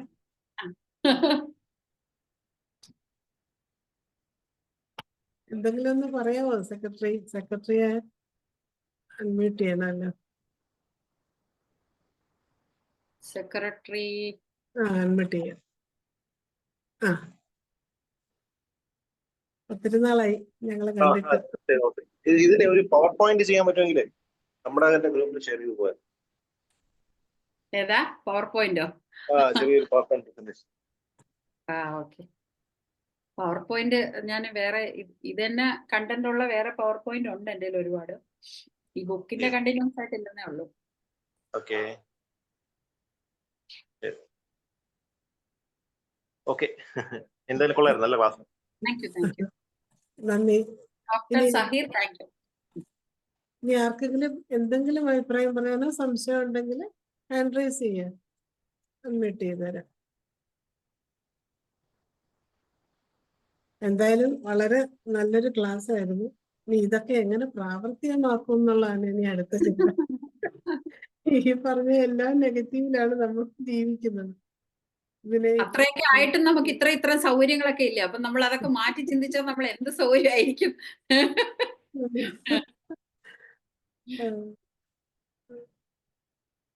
എനിക്ക് തോന്നുന്നു ആർക്കും സംശയമൊന്നും ഇല്ലാന്ന് തോന്നുന്നു. ലതാ മനോഹരൻ ഡോക്ടറെ, ഡോക്ടർക്ക് പറയാനുള്ള കാര്യങ്ങൾ പറയുകയും അഞ്ജലി ഡോക്ടർക്ക് ഒരു നന്ദി പറയുകയും കൂടി ചെയ്യണം. നന്ദി മറിയമ്മ ഡോക്ടറെ. അഞ്ജലി ഡോക്ടറെ നമസ്കാരം. വളരെ നല്ല ക്ലാസ് ആയിരുന്നു. എന്നത്തെയും പോലെ വളരെ നല്ല എനർജറ്റിക് ആയിരുന്നു. നമ്മളെല്ലാം ആവേശം ഈ എങ്ങനെയാണ് നമ്മൾ സമ്പന്നത, സമ്പന്നത എന്ന് വെച്ചാൽ പണം മാത്രമല്ല. ഇപ്പം ഡോക്ടർ പറഞ്ഞ കൂട്ടത്തിൽ വന്നപ്പോഴത്തേക്ക് സമ്പന്നത എല്ലാ തരത്തിലും, ലവിന്റെ കാര്യത്തിൽ വന്നു. അങ്ങനെ ഓരോ കാര്യത്തിനും സമ്പന്നനാകുക, സമ്പന്നതയിൽ നമ്മൾ എത്തുക എന്നുള്ള ഒരു ലക്ഷ്യത്തിലാണ് ഡോക്ടറുടെ ക്ലാസ് മുന്നോട്ട് പോയേക്കുന്നത്. അപ്പൊ അടുത്ത ഒരു ക്ലാസ് എൻ്റെ റിക്വസ്റ്റ് ആണ്, അടുത്ത ഒരു ക്ലാസ് വരുമ്പോഴത്തേക്ക് ഇതെല്ലാം കൂടെ ഒന്ന് കോർഡിനേറ്റ് ചെയ്ത് ലാസ്റ്റത്തെ ക്ലാസ് ആയിട്ട് പിന്നെ ഡോക്ടർക്ക് എന്തോ പ്രത്യേകമായിട്ടൊരു പോയിന്റും കൂടെ ക്ലാസ് എടുക്കാമെന്ന് പറഞ്ഞു. അതല്ലാതെ ഇതിനെക്കുറിച്ച് തന്നെ ഒരു പോയിന്റ് ഉണ്ടല്ലോ, അത് നമ്മൾ ആദ്യം വിഷ്വലൈസ് ചെയ്യുക, പിന്നെ അങ്ങനെ അതിന്റെ ഒന്നും കൂടെ ഇതെല്ലാം കൂടെ കോർഡിനേറ്റ് ചെയ്ത് ഒരു ഫ്ലോയിൽ പോയിന്റ് ബൈ പോയിന്റ് ആയിട്ട് അതും കൂടെ പറഞ്ഞു കഴിഞ്ഞാൽ ഇതങ്ങ് സമ്പന്നമാകും ഈ ക്ലാസ്. ഇത് സമ്പന്നതയിലാണ്. അപ്പൊ എല്ലാവരും സമ്പന്നരാകാനായിട്ട് ഒരു അടുത്ത 10ാമത്തെ ചാപ്റ്റർ ആണ് അല്ലെ, 13ാമത്തെ ചാപ്റ്റർ. ഇനി ഇപ്പൊ 14 ഇപ്പൊ ഞാൻ 15 ചാപ്റ്ററും പറഞ്ഞു. അപ്പൊ 15ാമത്തെ ചാപ്റ്റർ ഒന്നും കൂടെ ഒന്ന് കൺക്ലൂഷൻ ചെയ്യുമ്പം നന്നായിട്ട് ഇതിന്റെ ഒരു സ്പെസിഫൈ ചെയ്ത് ഡോക്ടർ ഒന്നും കൂടെ എടുത്തൊന്ന് സമ്പന്നമാക്കണം. അതാണ് എൻ്റെ റിക്വസ്റ്റ്. അതാണ് എനിക്ക് പറയാനുള്ളത്. പിന്നെ വളരെ നല്ലതായിരുന്നു. ഇനിയും പിന്നെ വേറൊരു പോയിന്റും കൂടെ ഡോക്ടർക്ക് കൊണ്ടുവന്ന് പറഞ്ഞ് അതിനും നമ്മൾ പ്രതീക്ഷിക്കുന്നു. ഇതുപോലെ ഒരു സമ്പന്നതയിലുള്ള ഒരു ക്ലാസ് പ്രതീക്ഷിക്കുന്നു. ശരി, IFPHന്റെ പേരിലും ഇവിടെ അറ്റൻഡ് ചെയ്ത എല്ലാ ഡോക്ടേഴ്സിന്റെ പേരിലും നന്ദിയും നമസ്കാരം അറിയിക്കുന്നു. ഇതുപോലുള്ള എല്ലാ ക്ലാസ് കഴിഞ്ഞ ആഴ്ച ഡോക്ടർ വേറെ ഒരു സബ്ജക്റ്റുമായിട്ട് വന്നിരുന്നു. അതിന്റെയും കണ്ടിന്യൂഷൻ ആയിട്ട് എത്രയും വേഗം വരണം. എല്ലാം വാഗ്ദാനങ്ങളാ. മെഡിസിനെ പറ്റി ഡോക്ടർ പറഞ്ഞ ഒരു വലിയ ക്ലാസ്, വളരെ നല്ലൊരു ക്ലാസ് ആയിരുന്നു. കാര്യം നമുക്ക് ലാക്കസിസ് പറഞ്ഞു കഴിഞ്ഞിട്ട് പിന്നെ നമ്മൾ പാമ്പിന്റെ മുഴുവൻ ഫീച്ചേഴ്സ് ഈ മരുന്നിനകത്ത് നമുക്ക് കാണാൻ കഴിയാണ്, വിഷ്വലൈസ് ചെയ്യാൻ പറ്റി. ഇപ്പം പറഞ്ഞതുപോലെ തന്നെ വിഷ്വലൈസ് ചെയ്യാൻ പറ്റി. അപ്പൊ അതും അതുപോലെ ഒരു സമ്പന്നതയായിരുന്നു. അതുപോലുള്ള ക്ലാസ്സുമായിട്ട് ഇനിയും വരണമെന്നും എല്ലാവരുടെയും പേരിലും IFPSന്റെ പേരിലും പ്രത്യേകം നന്ദി പറയുന്നു. നന്ദി, നമസ്കാരം. Thank you doctor, thank you. കാരണം ആ ഫീഡ്ബാക്കും ആ മനസ്സിൽ ഓർക്കുന്നുണ്ട് ലാക്സിസിന്റെ വെച്ചെന്നൊക്കെ പറഞ്ഞത് എനിക്ക് ഏതൊരു കാര്യവും ചെയ്യുമ്പം അത് വേറൊരാൾക്ക് ഉപകാരപ്പെട്ടു അല്ലെങ്കിൽ അത് ഒരാളുടെ മനസ്സിൽ തങ്ങി എന്ന് പറയുന്നതാണ് ഒരു സ്പീക്കർക്ക് ഏറ്റവും വലിയ സന്തോഷം. Thank you so much. നന്ദി ലതാ മനോഹരൻ ഡോക്ടർ. ഏതായാലും നമ്മുടെ 1559 പ്രതിദിന സൂം വെബിനാർ ഇത്രയേറെ ഭംഗിയാക്കിയ നമ്മുടെ അജ്നി ഷംസുദ്ദീൻ ഡോക്ടർക്ക് ഒരിക്കൽ കൂടി നന്ദി അറിയിക്കുന്നു. അതുപോലെ ഇന്നത്തെ ഈ സൂം വെബിനാറിൽ പങ്കെടുത്ത എല്ലാവർക്കും നന്ദി അറിയിക്കുന്നു. നമ്മുടെ സൂം വെബിനാർ ഇവിടെ അവസാനിക്കുകയാണ്. എല്ലാവർക്കും ശുഭരാത്രി.